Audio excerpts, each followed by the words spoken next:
Greetings everyone and welcome back to Milestone Health with me, Dr. Mokeira J. Nyamache. I hope you have watched the previous video in this series on GBV so that you get a better understanding. If you haven't, not to worry, simply click the link below and you will be able to access the content. As usual, if you like these videos, please share and subscribe to this channel for more health education for you and your family. Once again, let's keep the discussion going through the comment section below. Share your thoughts or questions freely and we will get back to you. Today's subtopic in this series is the types of GBV. Remember from our previous video, we talked about the definitions. Specifically, the definition of the phrase gender-based violence, commonly referred to as GBV. There are four main types of GBV. We are going to look into the definition of each and list examples under them. I will also answer any questions coming through about this topic so that you and your family can get a better understanding. The first type is sexual abuse or assault. By definition,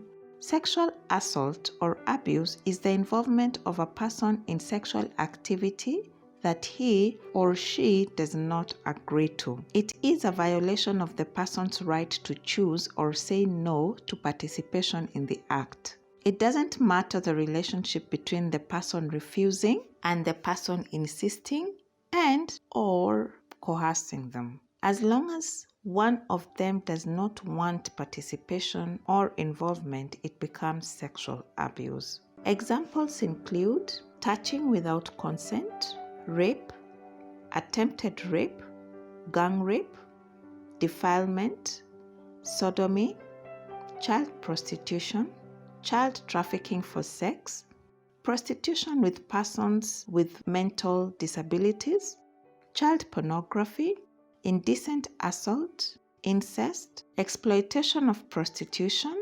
administering substances with intent, deliberate transmission of sexually transmitted diseases, and harmful practices such as female genital mutilation. If any of the above terms is unclear to you, just type it in the chat box and ask your question. I will get back. Sexual assault is very common, but people don't talk about it much because of the associated fears or stigma. Most times, the perpetrators are people who are known to victims or are in some kind of relationship with them. Particularly, in the case of children, it is rare that their abusers will be strangers. Let's move to the second type of GBV, and that is emotional or psychological abuse. By definition, this form of violence causes the victim mental or emotional trauma, including panic, anxiety, depression, post-traumatic stress disorder, or even triggering underlying conditions such as bipolar and schizophrenia. The perpetrator does not need to have physical contact to execute this kind of abuse on his or her victim. A lot of times, the perpetrators in this type of abuse have narcissistic tendencies or personalities, and the victims will usually be empaths who trust and do not suspect abuse until the effects are apparent. Some victims are not even allowed to socialize freely without interference from the perpetrator.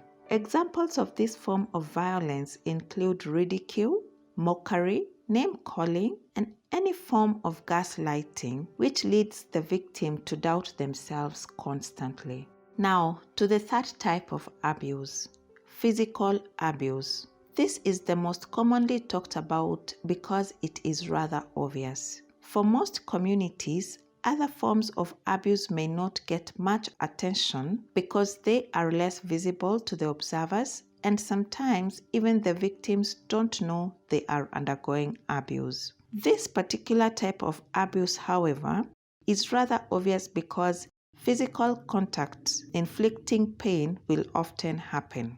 It can lead to injuries or disabilities.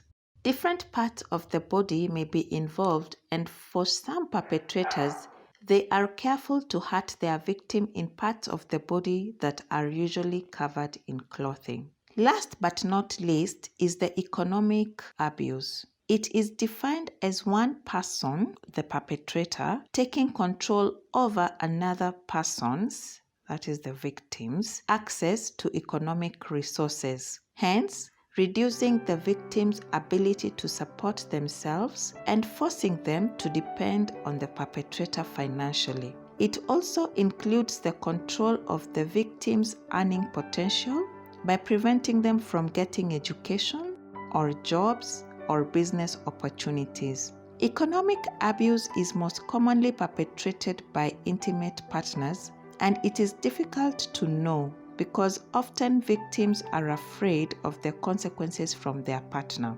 Therefore, they don't talk about it much. Some victims don't even know that it is a form of abuse because the perpetrators are smart enough to manipulate them into thinking that they are doing the right thing.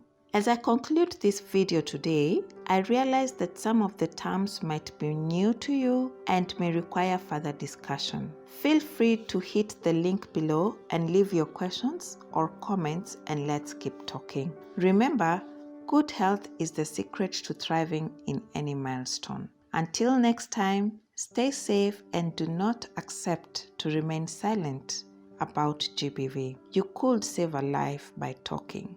Like, share, and subscribe for more health education for you and your family.